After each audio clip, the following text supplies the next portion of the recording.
How do you take writing advice from the internet? You don't have to look too far before you eventually reach a point where everything you're hearing is contradicting each other. There's no way to follow everybody's advice at the same time, so how do you pick? How do you know who can help you? And how do you know who's wasting your time with bad advice? Here's the thing. You can't always know bad advice just by listening, because the people giving bad advice aren't necessarily wrong or stupid. They're just talking to somebody who isn't you. They're not talking to you. They're talking to somebody else. There's no universal writing advice, so don't expect everyone with something to say to be able to help you. Because people are different from each other. Writers are different from each other. Different writers like different things, so different writers want different things. And different writers need different things. And I don't just mean genre and style. I mean, as practitioners of the craft, they have certain relationships with sentence construction and certain ideas about what a story is and what it should do. In life, some people want fame and riches, and other people want stable, cozy solitude. They will have to do different things from each other in order to achieve their goals. So it's right for there to be different contradictory advice available and circulating so that all kinds of people can get the help they need. Now in writing, there are two broad categories that any advice will fall into. In the first category, you have advice about how to conduct yourself as a writer. This could be things like write every day, go on long walks, or warm up with writing exercises. In the second category, you have advice about how to produce your work. This could be things like said is dead, use active voice, not passive, and make sure your first chapter ticks off everything on this checklist. Now, there are 4 steps you need to take when you're taking writing advice from the internet.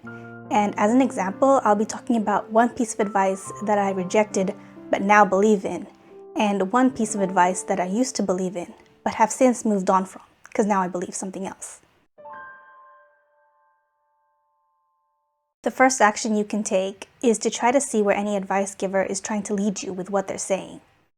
They might explicitly say what they want to help you with, but sometimes you have to read between the lines and try to figure out what assumption has this person giving the advice made about you, the person listening. Maybe they've assumed that you want to finish a manuscript to get it ready to query to literary agents so that you can potentially get your book traditionally published. Or they might be talking about a self-editing process that they designed for themselves when they were doing indie publishing. Another kind of blurry source of writing advice is analyses of existing media, existing books, movies, and TV shows, which I have a whole thing about. I am always saying on this channel that the skills of analysis are not the skills of construction. You can watch my videos on why studying movies won't make you a better writer, and why tasteful readers struggle to write their own stories. Publishing a book isn't the only goal of writing. It took me a long time to see this, because there's a lot of external conditioning, which might not be the right word, but similar to how there's a social convention that everybody should be looking to get married and have kids, there seems to be something like a convention or an assumption that everybody writing a story is looking to get published.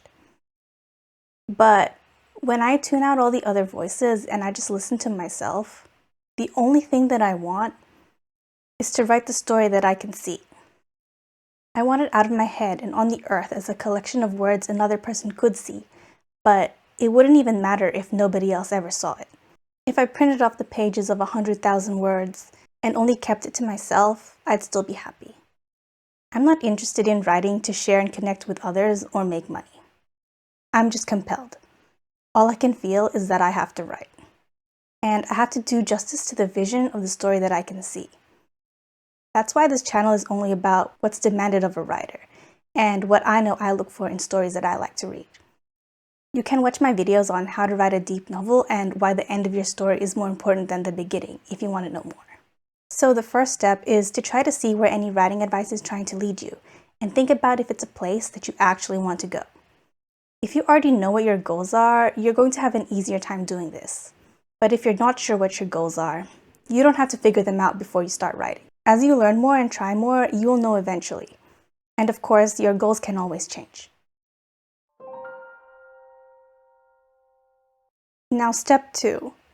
When you receive writing advice, pay attention to your initial reaction. Do you agree? Do you disagree? Do you think it could be right? But maybe you've never thought about it before, so you're currently ambivalent to what you've just heard.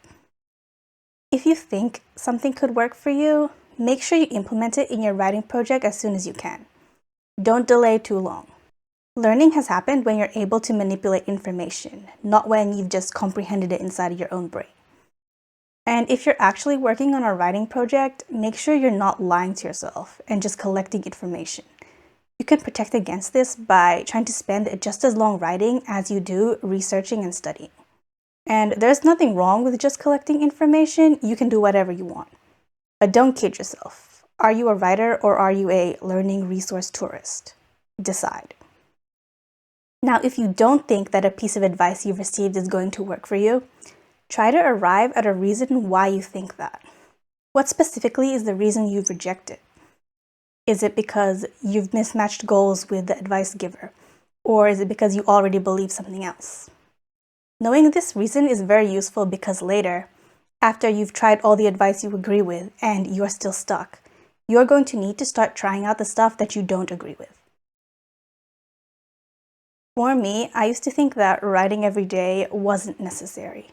I was already thinking of my project in my head every day, coming up with plot points and character arcs in my head, and just remembering them. My thinking was that I would write it all down later, so what's the point of making a rigid rule to write every day?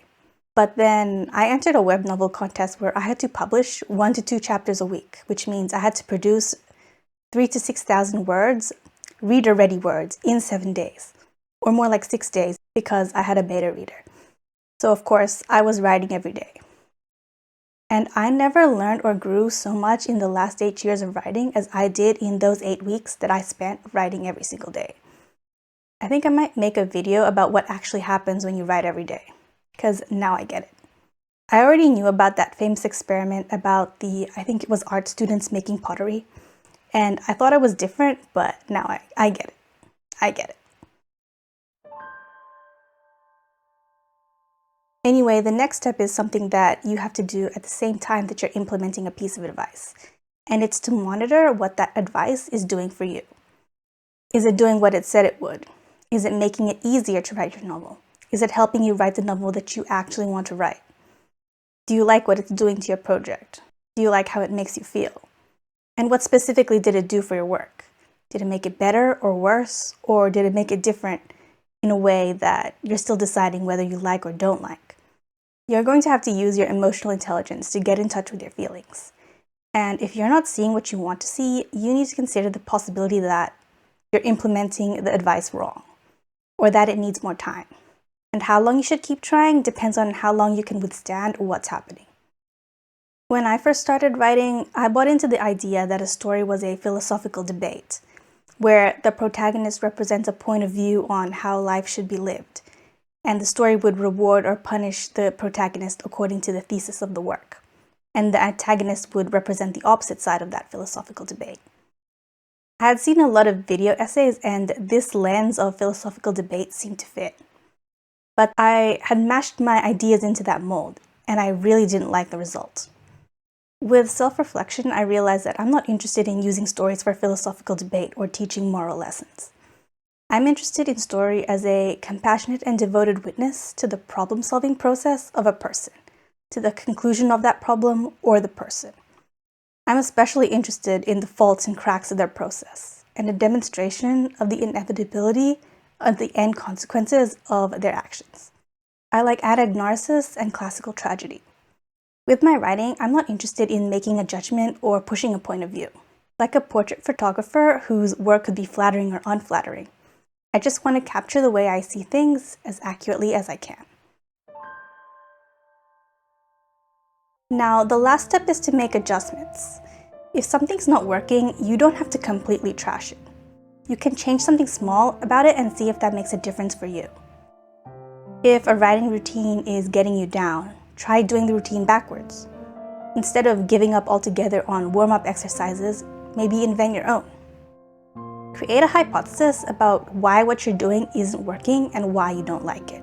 But also hypothesize about why you like what you like and why what works for you does work for you. These are going to be important clues about what you could change about the useless writing advice to make it work for you. And making these self-reflective adjustments is actually where your voice and style as a writer comes from. The style of a visual artist can be seen in the way they gravitate to certain colors, lines, and subject material. Similarly, the style of a writer comes from the subjects and moments that they emphasize and de-emphasize, the subjects they return to again and again. You become less generic as a writer when you can make these hypotheses about yourself and your work. Now, the 4 steps I've described is the process called cybernetics. It's a word that originally described the process of steering a ship to a destination, like a lighthouse, for example. You set the initial course and you get moving. But as you get moving, you compare your trajectory and positioning with your goal, and you adjust your course according to the differences you can see and the continuously changing conditions.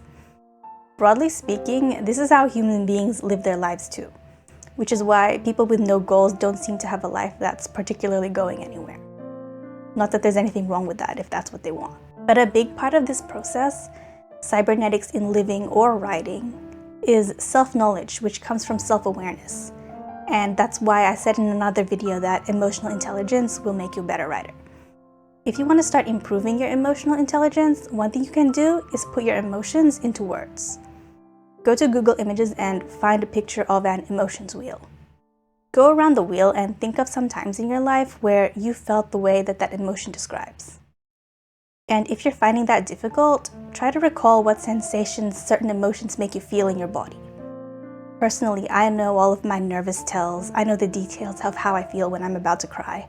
And I know the way that my thoughts swirl like a hurricane when I'm angry. Awareness of your own emotional states also means that you won't have to use things like emotion reference sheets when you're writing.